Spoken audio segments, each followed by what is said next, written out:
ওই কেটা আপনি ধরার মতো ধৈর্য রাখেন, আর আপনি যদি না ছাড়েন আমি আপনাদের বাড়ি ঘরে যাই উঠবো, আমার খাওয়ান খোরাক টাকা পয়সা কোনো কিছুর আর চিন্তা নাই,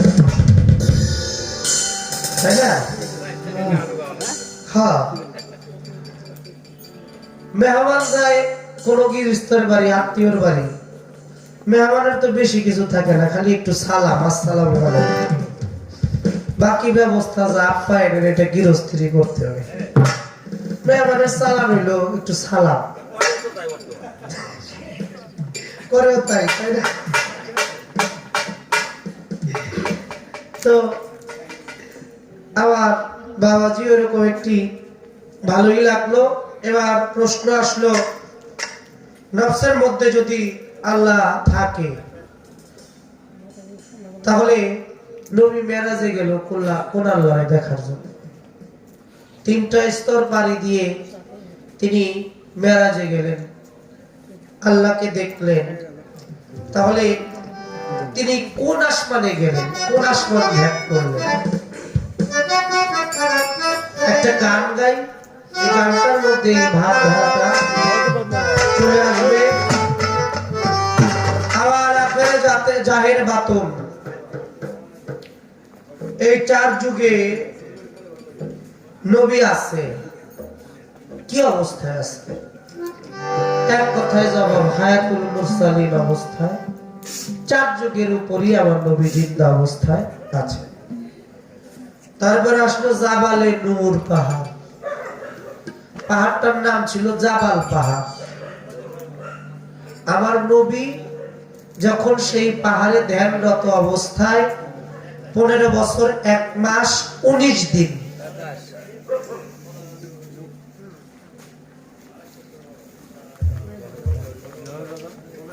ওই জন্য কথা বলার একটু সুযোগ দিছে, কথাটা বলুক। ওনারা কথা কইতেছে, স্টেজ পর্যন্ত আইতেছে, একটু সুযোগ দেওয়া লাগে না? বলেন ভাই, বলেন, আর কইব না।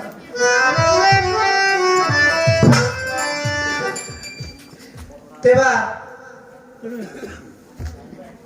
জাবালে নূর, আমার নবী যখন 15 বছর 1 মাস 19 দিন ধ্যান করলেন, সেই জাবাল পাহাড়টার নাম হয়ে গেল জাবালে নূর পাহাড়। এটা কার জন্য? আমার নবীর জন্য, নাকি? নবীর প্রতি যা নাযিল হইল, কানার ঘরের কানারা কয় এই কোরআনের আয়াতগুলো নূর। আমার নবী তাইলে নূর না? আমার নবী মক্কা থেকে যখন মদিনায় গেল, মদিনার নামটা হয়ে গেল মদিনা মনোয়ারা। মনোয়ারা শব্দের অর্থ হলো নূরের শহর। আমার নবী সেখানে গিয়েছে বিধায় শহরটার নামই হয়ে গেছে নূরের শহর। আমার নবী তিনি নূর কিনা এটার প্রমাণ করতে গিয়ে মা আয়েশা সিদ্দিকা একদিন আমার নবীকে তার গায়ের ওড়না দিয়ে জড়িয়ে ধরেছিল। একে একে 3বারই প্যাঁচ দিছে ওড়না, আমার নবী ওড়নার প্যাঁচের বাইরে চলে যায়। আমার নবী সেই দিন মুস্কে হাসি দিয়ে বলেছিল, আয়েশা সিদ্দিকা, আমাকে কি তুমি তোমাদের মতো সাধারণ মানুষ ভাবো?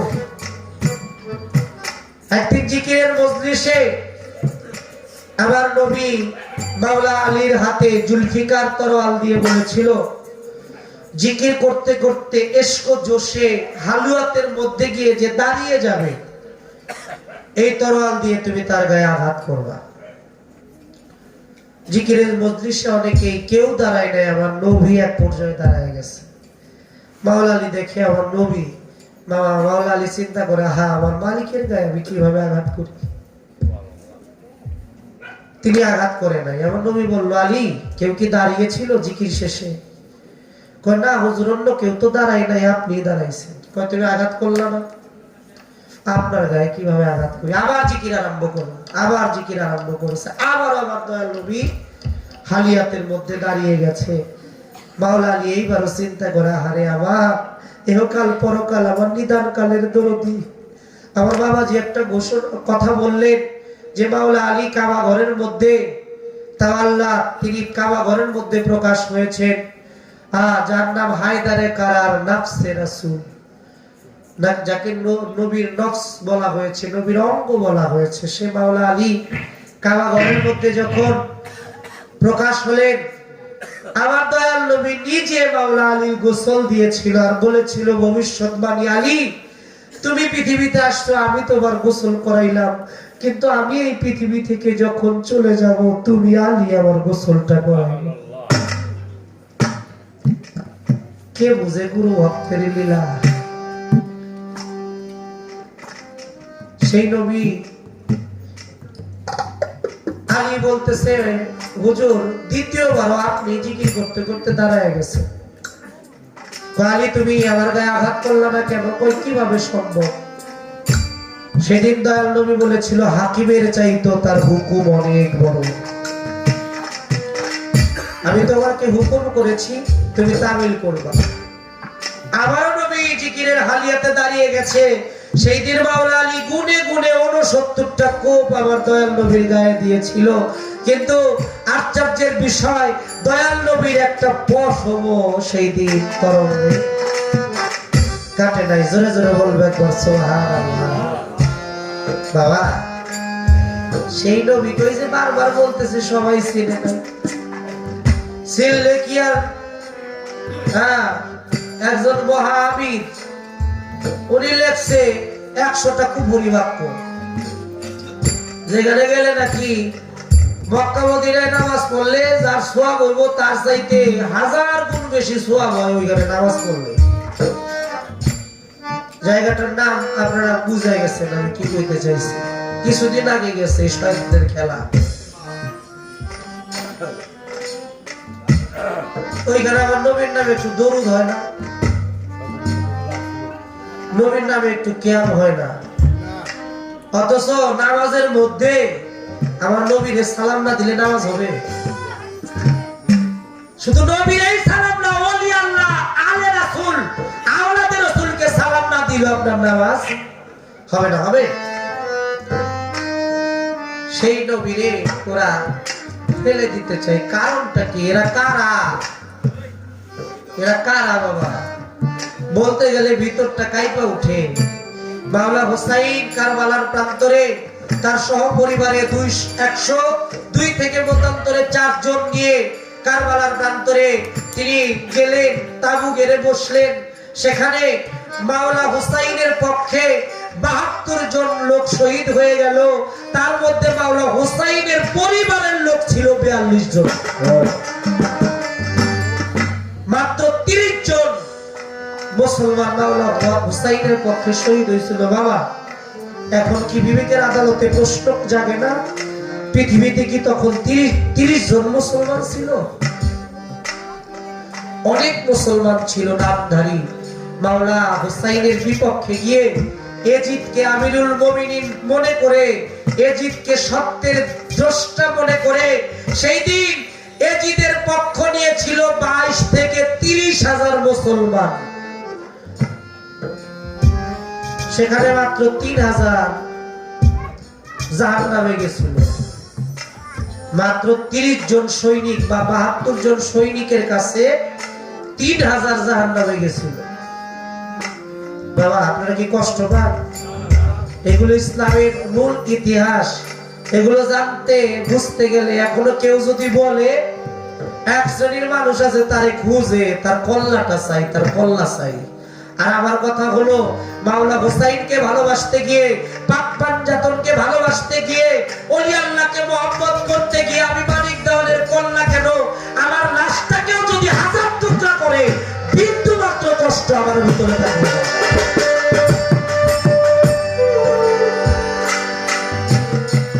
এরাও মুসলমান। হয় 10ই মুহররম মাতম করে, ইয়ে আছে নাকি ওরে সাপড়াইয়া দাপাইয়া দেওয়ার দরকার। আল্লাহর একজন নবী ছিল, নাম ছিল তার ইউসুফ নবী, যার চেহারার মধ্যে ছিল নবুয়ত। ইউসুফ নবীর বাবা ছিল ইয়াকুব নবী, যিনি একজন নবী। তিনি জানতেন যে তার পুত্র ইউসুফ সে মারা যায় নাই, যদি মারা যাইতো জিবরাইল আমার কাছে ঠিক কি করছে, হারায়া ফেলছে। এর জন্য তিনি 80টা বছর মাতাম করেছে, কন্দন করেছে, কান্না করেছে। আল্লাহর কাছে জিবরাইল বলে, আল্লাহ এই যে ইয়াকুব নবী 80টা বছর কান্না করলো, চোখে তার সাদা পর্দা পড়ে গেছে, এই কান্নার ফলে সে কিছু পাবে না, না বৃথাই কান্না কাঁদলো। আবার আল্লাহ বলে, জিবরাইল রে, আশিকের কান্না কখনো বৃথা যায় না। আমি আল্লাহ ঘোষণা দিয়ে দিলাম, ইয়াকুব নবী 80টা বছর পুত্র শোকে কান্না করেছে বিধায় আমি আল্লাহ তার আমলনামার মধ্যে 100টা শহীদানের মর্যাদা দিয়ে দিলাম। জোরে জোরে বলুন সুবহানাল্লাহ। নবীরা তাইলে ভুল করছে, মাতাম কইরা কান্না কইরা, তাই অবসাতে কেউ পারে নাই। অগ যশ বেশি, ক্ষমতা বেশি, টাকা বেশি, অগ দল বড়, অগলকে কেউ পারে না। যুগে যুগে যুগে যুগে মানুষের ইমানটাকে নিয়ে ওরা সিনেমিনি ফেলছে। বাবা, তাদের কথা বললে শেষ হবে না। আমার নবীর ভেদ বুঝতে গেলে নবী প্রেমিক হইতে হবে, নবীকে ভালোবাসতে হবে। কেমন ভালো? আগের বার বলেছি, নিজের জীবনের চাইতে বেশি ভালোবাসতে হবে। তাই গানটা একটু লক্ষ্য করে শুনে মেরাজের ভাবার্থটা পেয়ে যাবে।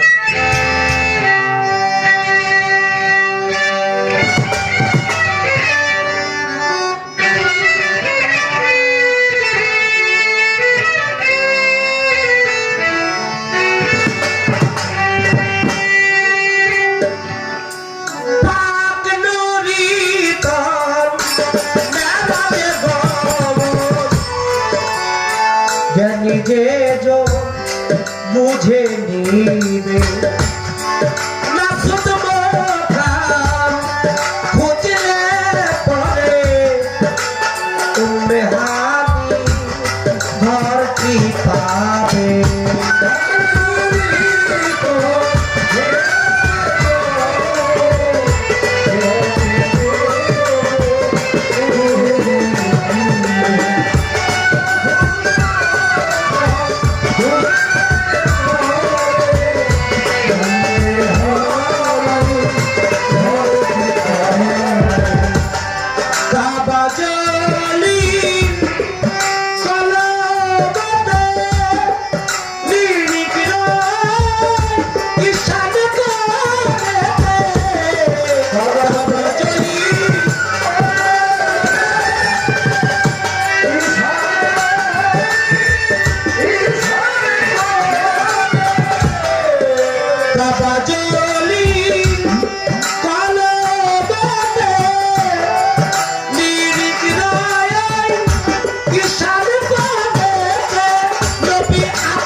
আল্লাহ সাত করে বানাইলেন 2টা কাবা।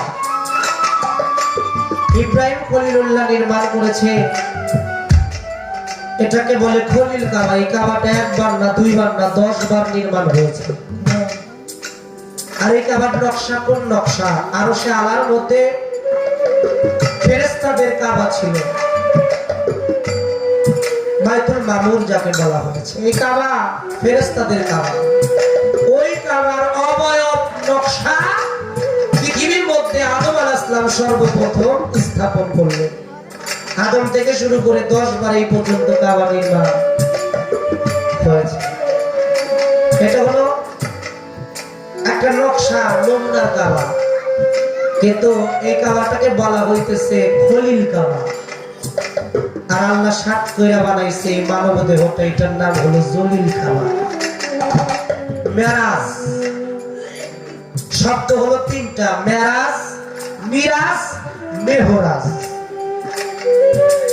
মেরাজ শব্দের অর্থ হলো ঊর্ধ্বপথে ধাপিত হওয়া, মিরাজ শব্দের অর্থ হলো সিঁড়ি বাই সিঁড়ি ঊর্ধ্বপথে গমন করা, আর মেহরাজ শব্দের অর্থ হলো আপন দেহের মধ্যে ভ্রমণ করা। দম কদম অহম অহম আক্কেল এলেম হেলেম, এই সাতটা আসমান পাড়ি দিয়েছে নবীর দেহের মধ্যে। যদি তাই না হতো, সায়েন্স প্রমাণ করে মাত্র 47 সেকেন্ডে নবীর মেরাজ হয়েছে। আমি তো অত কিছু জানি না, মূর্খ মানুষ কি করবো। এই মেরাজের বিষয়টা এখনো মেরাজ হয়, এখনো মেরাজ হয়। এক গুরু ভাই আর এক গুরু ভাইকে যখন জড়িয়ে ধরে আলিঙ্গন দেয়, তার দুইজনের মাঝখানে আপন আপন মুর্শিদের সেকেন্ড সুরতটা ভাসে, আর ভাষার সাথে সাথে ভক্তের মেরাজ এখনো হয়ে যায়।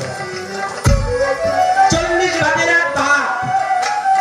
যদি কোনো কামেল ওলি আল্লাহ পীর মুর্শিদরা নবুয়তের 40 ভাগের এক ভাগ এখনো যদি না পায়, সে কখনো ওলি আল্লাহর দপ্তরে পৌঁছাইতে পারে না।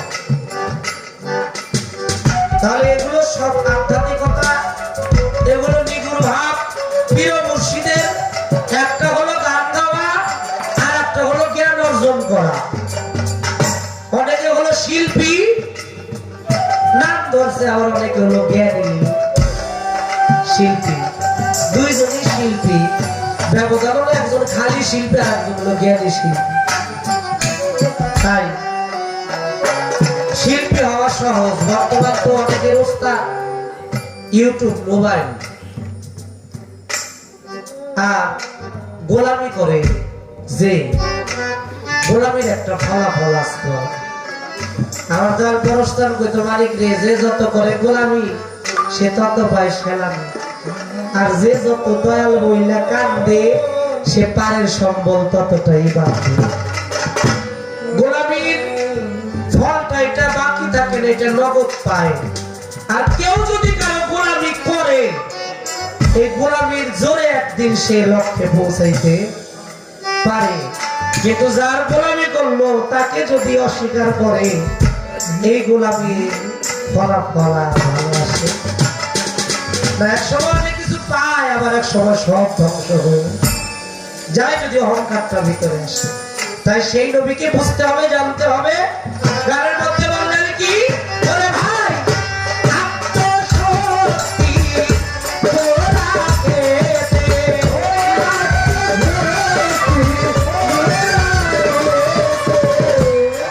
আত্মশক্তি তোরাকে দে নবী, চলকে দে, চলকে দে।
মহাজনী গানের ভাব শেষ হইয়া গেল,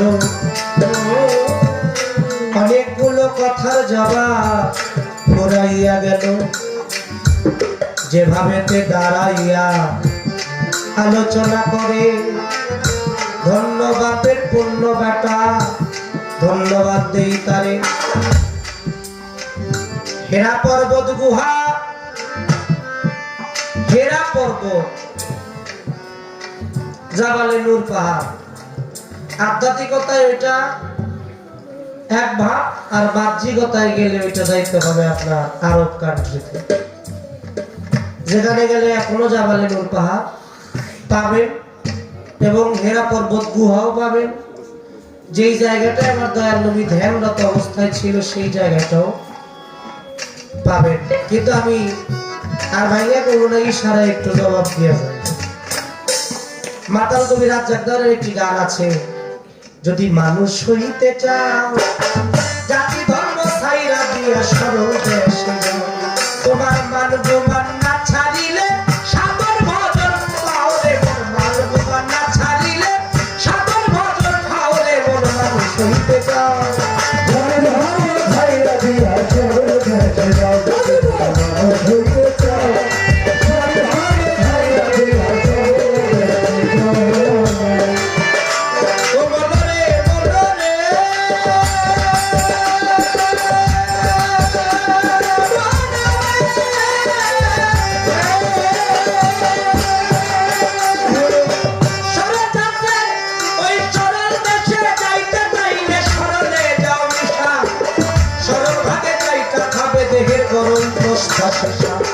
বরার মুখে হীরার ধার, তরল পাথর বরার মুখে হীরার ধার, তরল পাথর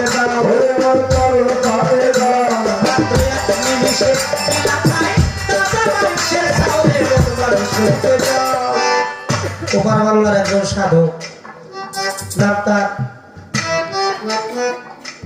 কবি গানে রাষ্ট্রীয় পুরস্কার যিনি পেয়েছেন কবি অসীম সর।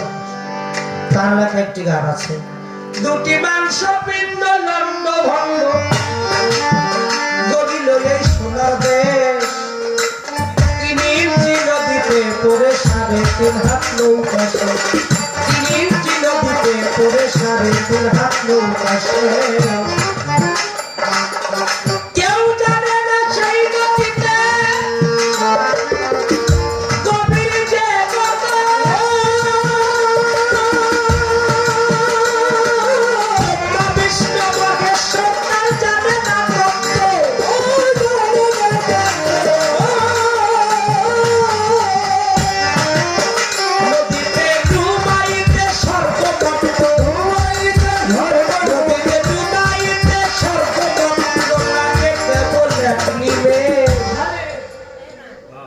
সেই ধারালো গুহায় এখনো মালামাল জমা রাখে, আত্মশুদ্ধি হওয়ার ব্যবস্থা রাখে। গুরুর কাছে মন্ত্র নিয়ে যদি কেউ যাইতে পারে। আর মুর্শেদ, পবিত্র কোরআন শরীফ হলো মুর্শেদ বা হাদি, ফার্সিতে বলে পীর, সাংস্কৃতিক ভাষায় বলে গুরু, বাংলায় বলে পথ প্রদর্শক। সেই পথ প্রদর্শক ছিল একমাত্র আমার নবী পাক সাল্লাল্লাহু আলাইহি ওয়াসাল্লাম। বাংলার জাতীয় কবি কাজী নজরুল ইসলাম লিখছে না কি, তৌহিদেরই মুর্শিদ আমার মুহাম্মদের নাম, মুর্শিদ মুহাম্মদের নাম, ও নাম জপিলে বুঝতে পারি খোদারি কালাম, মুর্শিদ মুহাম্মদের নাম। তাই আমার লেখা এখান থেকে এই ভাবধারা থেকে লিখেছিলাম, নবীর নাম শুনিলে হৃদয়ে জাগে খোদার মহব্বত, প্রিয় নবী কামলিওয়ালা নূর নবী হযরত। তাই সেই নবীকে যদি এখন চিনতে যান, হায়াতুল মুরসালিন নবী, একজন কামেল প্রিয় মুর্শিদের কাছে যায় নবীর সন্ধান। মক্কা যখন বিজয় হলো, কাবা ঘরের মধ্যে 360টা মূর্তি, আমার নবী নিজের হাতে মূর্তিগুলি ভাঙলো, কিন্তু বড় একটা মূর্তি আমার নবী ভাঙতে পারে না। আমার নবী ডাক দিয়ে বলে, আলী তুমি একটা কাজ করো, আমার কাঁধে উঠো, কাঁধে উঠে এই মূর্তিটা তুমি ভাঙো।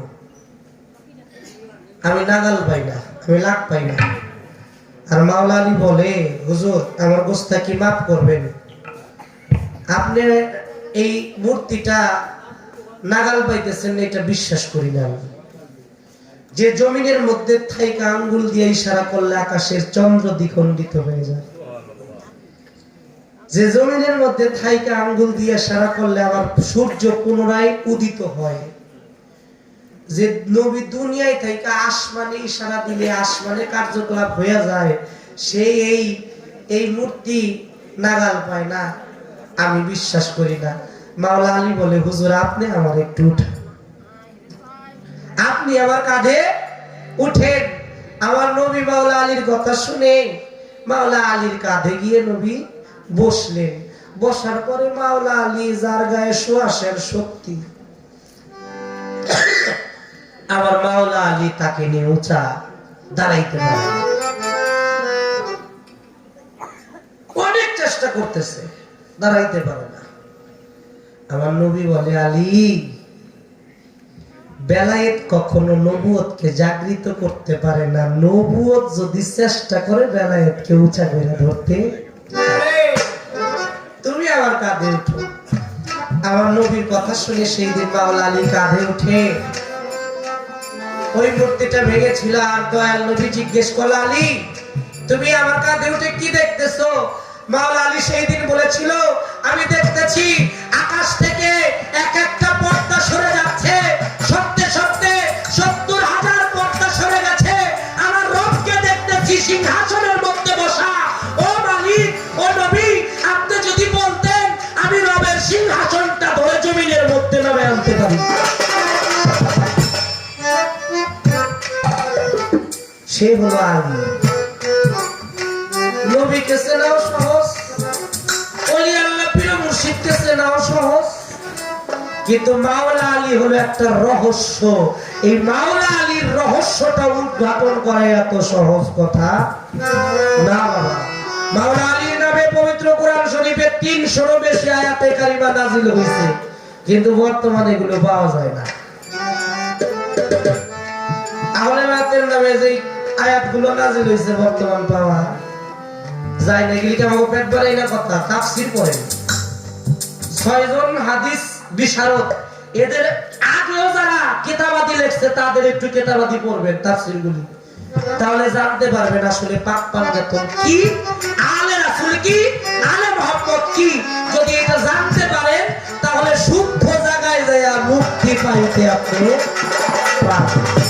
এই পর্যন্ত কথা রাখলাম, ইহার বেশি না আমি আর বাজারে কোন প্রশ্ন করবো না, নাকি কি কর?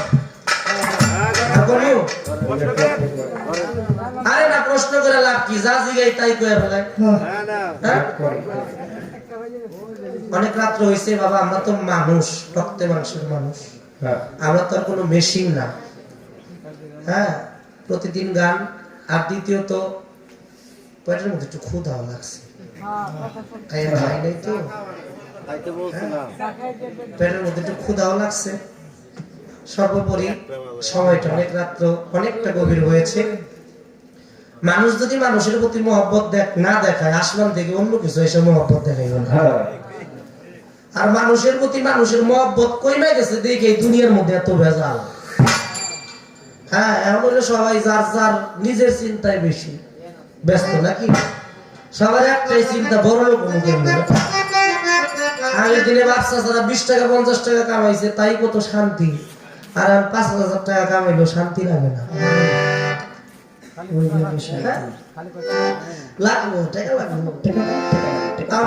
গোলামি করছি জীবনে, 1 টাকা বেতন নেই, গোলামি করছি। আর বর্তমান গোলামেন গো টাকা তো দেওয়ানি লাগে, হাত পায়ে ধরা লাগে। হ্যাঁ ভাই, আব্বা পাওয়া লাগে না। বর্তমান অবস্থাটা খুব ভয়াবহ। একটা গান আমি করবো আমার মন থেকে। আমরা নবীকে ভালোবাসি, নবীর সিরাত বর্ণনা হলো, উনি আল্লাহর সিরাত বর্ণনা হলো। বাবা, অনেক কিছু জানার দরকার নাই। বাবাজি আমার অপরাধ মাফ করবেন। অসীম দাস বাউল চলে গেছে পরম বন্ধুর বাসরে। তার সাথে আমার গান হয়েছিল, বলেছিল বাবা অসংখ্য গান হয়েছে, তার মধ্যে এক মঞ্চে বলেছিল, মানিক বেশি জানার মধ্যে কোনো ফায়দা নাই, তুমি কম জানো, যতটুকু জানো ততটুকুই মানার চেষ্টা করো। কিন্তু অনেকে আছে বেশি জানলে নিজের অস্তিত্ব ভুলে গিয়ে জানার গৌরবে সে জানোয়ারে পরিণত হয়ে যায়। তাই বেশি জানার দরকার নাই। দরদিরা বান্ধবরা, মুর্শিদ চরণ হলো সার। এই সার জায়গায় যদি যায়, অল্প কিছু যায় না বসে থাকতে পারে, আমার মনে হয় আর বেশি কিছু দরকার। তাই বাবা, আমার নবীর মহব্বতে এই গানটি আমি রাখবো।